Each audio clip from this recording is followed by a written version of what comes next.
ਇੱਕ ਜਗ੍ਹਾ ਤੇ ਗੱਲ ਹੁੰਦੀ ਹੈ 3 ਲੱਖ ਕਰੋੜ ਦੇ ਕਰਜ਼ੇ ਦੀ, 20,000 ਕਰੋੜ ਦੇ ਵਿਆਜ ਦੀ। ਉਸ ਤੋਂ ਬਾਅਦ ਕੱਚੇ ਮੁਲਾਜ਼ਮ ਪੱਕੇ ਕਰਨ ਦੀ ਗੱਲ ਹੋ ਰਹੀ ਹੈ, ਪੈਸਾ ਉੱਥੇ ਵੀ ਜਾਊਗਾ।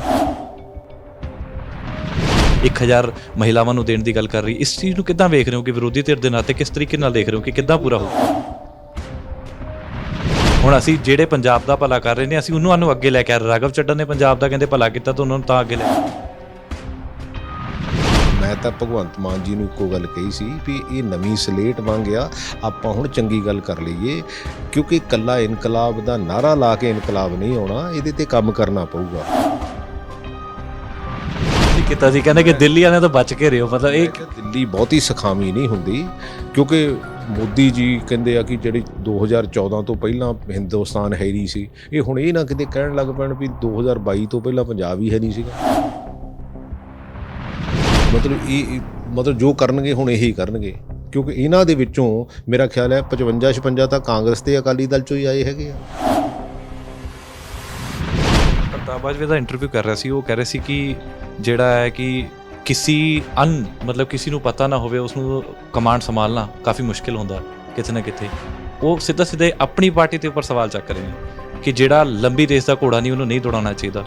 ਇਸ਼ਾਰਾ ਨਵਜੋਤ ਸਿੰਘ ਸਿੱਧੂ ਵੱਲ ਵੀ ਹੈ, ਚਰਨਜੀਤ ਸਿੰਘ ਚੰਨੀ ਵੱਲ। ਸਤਿ ਸ਼੍ਰੀ ਅਕਾਲ, ਔਨ ਏਅਰ ਦੇਖ ਰਹੇ ਹੋ, ਮੈਂ ਹਾਂ ਤੁਹਾਡੇ ਨਾਲ ਦਮਨਪ੍ਰੀਤ ਸਿੰਘ।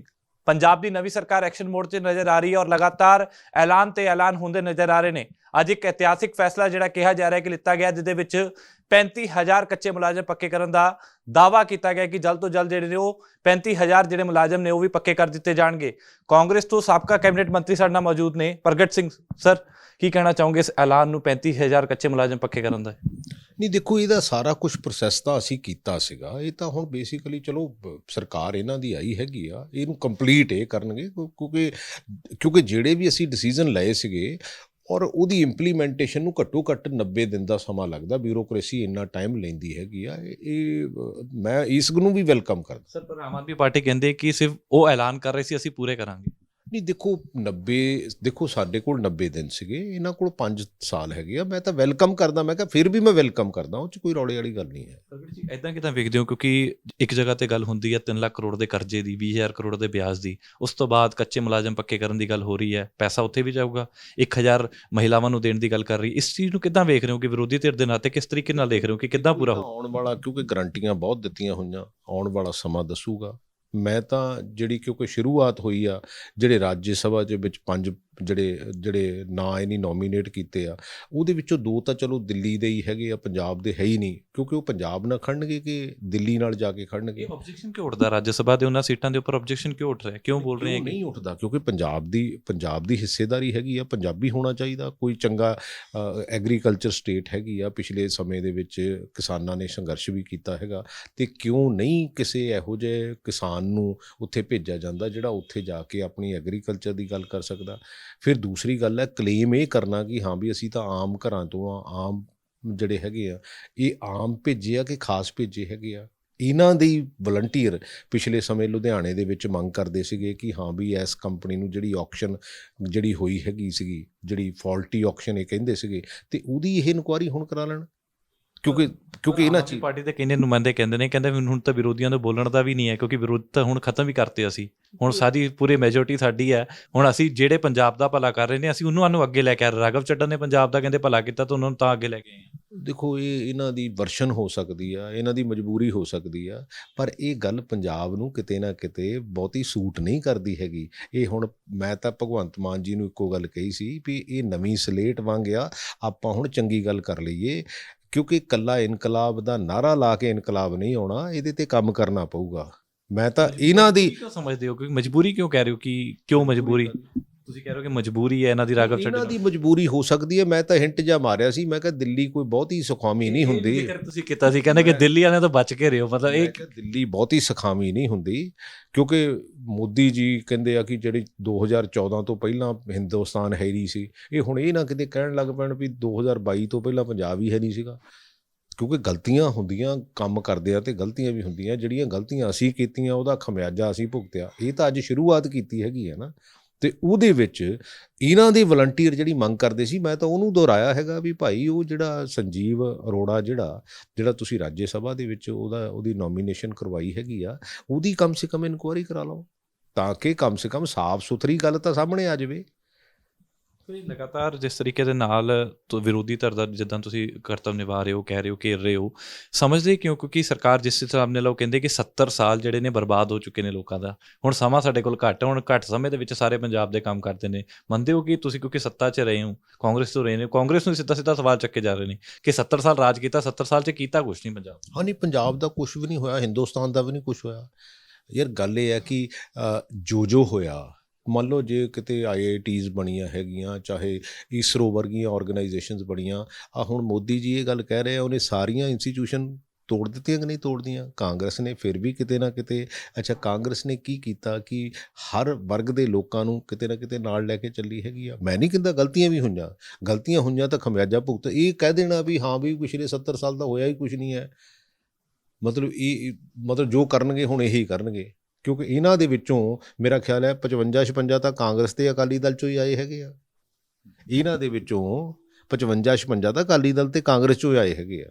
ਮੈਂ ਪ੍ਰਤਾਪ ਬਾਜਵਾ ਦਾ ਇੰਟਰਵਿਊ ਕਰ ਰਿਹਾ ਸੀ, ਉਹ ਕਹਿ ਰਹੇ ਸੀ ਕਿ ਜਿਹੜਾ ਹੈ ਕਿ ਕਿਸੇ ਨੂੰ ਪਤਾ ਨਾ ਹੋਵੇ ਉਸਨੂੰ ਕਮਾਂਡ ਸੰਭਾਲਣਾ ਕਾਫੀ ਮੁਸ਼ਕਿਲ ਹੁੰਦਾ ਕਿਤੇ ਨਾ ਕਿਤੇ।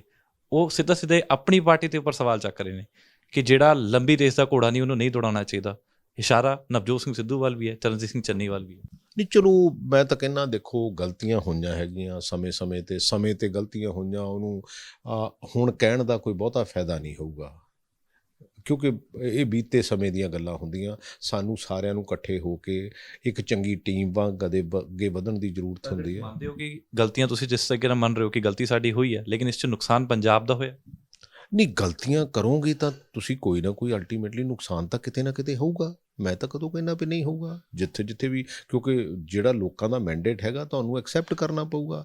ਔਰ 20-25 ਸਾਲਾਂ ਬਾਅਦ ਪੰਜਾਬੀ ਕਿਤੇ ਨਾ ਕਿਤੇ ਇਹੋ ਜਿਹੀ ਕਰੈਕਸ਼ਨ ਕਰਦਾ ਹੈਗਾ ਜਿਹੜੀ ਅਨਪ੍ਰੈਸੀਡੈਂਟਡ ਹੁੰਦੀ ਹੈਗੀ ਆ। ਸੋ ਪੰਜਾਬੀਆਂ ਨੇ ਕੀਤੀ ਆ ਔਰ ਉਹਨੂੰ ਸਾਨੂੰ ਮੰਨਣਾ ਚਾਹੀਦਾ। ਹੁਣ ਕਾਂਗਰਸ ਨੂੰ ਪ੍ਰੈਜ਼ੈਂਟ ਕਰ ਰਹੇ ਹੋ, ਕਾਂਗਰਸ ਲੱਗਦਾ ਨਹੀਂ ਕਿ ਜਿੱਦਾਂ ਪਹਿਲਾਂ ਭਾਰਤ ਤੋਂ ਨਾਮ ਮਿਟਦਾ ਜਾ ਰਿਹਾ ਸੀ, ਕਾਂਗਰਸ ਤਾਂ ਹੁਣ ਲਗਾਤਾਰ ਪੰਜਾਬ ਤੋਂ ਵੀ, ਜੇਕਰ ਮੈਂ ਗੱਲ ਕਰਾਂ, ਹੁਣ ਤਾਂ ਮਿਟਦਾ ਹੀ ਨਜ਼ਰ ਆ ਰਿਹਾ ਕਿਤੇ ਨਾ ਕਿਤੇ, ਕਿਉਂਕਿ ਲੀਡਰ ਆਪਸ ਖਹਿਮਾ ਖਹਿਮੀ ਹੁੰਦੇ ਨਜ਼ਰ ਆ ਰਹੇ ਨੇ ਲਗਾਤਾਰ। ਹੁਣ ਵੀ ਬਿਆਨ ਚੱਲ ਰਹੇ ਨੇ, ਸੁਨੀਲ ਜਾਖੜ ਕਹਿ ਰਹੇ ਨੇ ਚਰਨ ਸਿੰਘ ਚੰਨੀ ਨੂੰ ਲੈ ਕੇ। ਨਹੀਂ ਚਲੋ, ਇਹ ਬੇਸਿਕਲੀ ਉਹ ਮੈਂ ਨਹੀਂ ਇਹਦੇ 'ਤੇ ਬਹੁਤਾ ਕਮੈਂਟ ਕਰਨਾ ਚਾਹੁੰਦਾ, ਪਰ ਕੋਈ ਇਹੋ ਜਿਹੀ ਪ੍ਰੋਬਲਮ ਨਹੀਂ ਹੈ। ਆਉਣ ਵਾਲੇ ਸਮੇਂ 'ਚ ਬਾਊਂਸ ਬੈਕ ਵੀ ਕਰਾਂਗੇ, ਇਹਨੂੰ ਠੀਕ ਵੀ ਕਰਾਂਗੇ, ਔਰ ਜਿਹੜੀਆਂ ਚੰਗੀਆਂ ਚੀਜ਼ਾਂ ਉਹਦੇ 'ਤੇ ਪਹਿਰਾ ਵੀ ਦੇਵਾਂਗੇ। ਭਗਵੰਤ ਮਾਨ ਨੂੰ ਕੋਈ ਸਲਾਹ ਦੇਣਾ ਚਾਹੋਗੇ, ਕਿਉਂਕਿ ਵਿਧਾਨ ਸਭਾ ਦੇ ਵਿੱਚ ਤੇ ਦੇ ਰਹੇ ਸੀ, ਇੱਥੋਂ ਕੋਈ ਸਲਾਹ ਦੇਣਾ ਚਾਹੁੰਦੇ? ਨਹੀਂ, ਮੈਂ ਤਾਂ ਇਹੀ ਕਿਹਾ ਹੈਗਾ ਵੀ ਹਾਂ ਵੀ ਤੁਹਾਡੀ ਇੱਕ ਵਾਈਡ ਸਲੇਟ ਆ, ਹੁਣ ਤੁਸੀਂ ਸ਼ੁਰੂ ਕੀਤਾ ਆ, ਹੁਣ ਤੁਸੀਂ ਹਿਸਟਰੀ ਬਣਾਉਣੀ ਆ, ਅਤੇ ਹੁਣ ਤੋਂ ਅੱਜ ਠੀਕ ਕੰਮ ਕਰੀਏ। ਅਤੇ ਕਿਉਂਕਿ ਕੱਲ੍ਹ ਨੂੰ 23 ਮਾਰਚ ਵੀ ਹੈਗੀ ਆ, ਭਗਤ ਸਿੰਘ ਦਾ ਸ਼ਹੀਦੀ ਦਿਹਾੜਾ ਵੀ ਹੈਗਾ ਆ, ਆਪਾਂ ਇਨਕਲਾਬ ਦੀ ਗੱਲ ਵੀ ਕਰਦੇ ਹਾਂ। ਅਤੇ ਜਿਹੜਾ ਇੱਕ ਤੁਹਾਡਾ ਰਾਜ ਸਭਾ ਦਾ ਨੋਮੀਨੇਟ ਕੀਤਾ ਹੋਇਆ, 2 ਤਾਂ ਤੁਸੀਂ ਚਲੋ ਦਿੱਲੀ ਨੂੰ ਦੇ ਦਿੱਤੇ, ਅਤੇ ਇੱਕ ਜਿਹੜਾ ਇੱਥੇ ਖੜਾ ਕੀਤਾ ਹੈਗਾ, ਕਮ ਸੇ ਕਮ ਉਹਦੀ ਬੈਕਗਰਾਊਂਡ ਹੀ ਚੈੱਕ ਕਰਾ ਲਓ। ਕਈ ਵਾਰੀ ਬੰਦਿਆਂ ਨੂੰ, ਨਵਿਆਂ ਨੂੰ ਨਹੀਂ ਪਤਾ ਹੁੰਦਾ। ਕਹਿੰਦੇ ਕਿਉਂ? ਉਹਦਾ ਸ਼ੱਕ ਹੈ ਤੁਹਾਨੂੰ ਕੋਈ ਉਹਨਾਂ ਦੇ ਬੈਕਗਰਾਊਂਡ ਦੇ ਉੱਪਰ ਕੋਈ?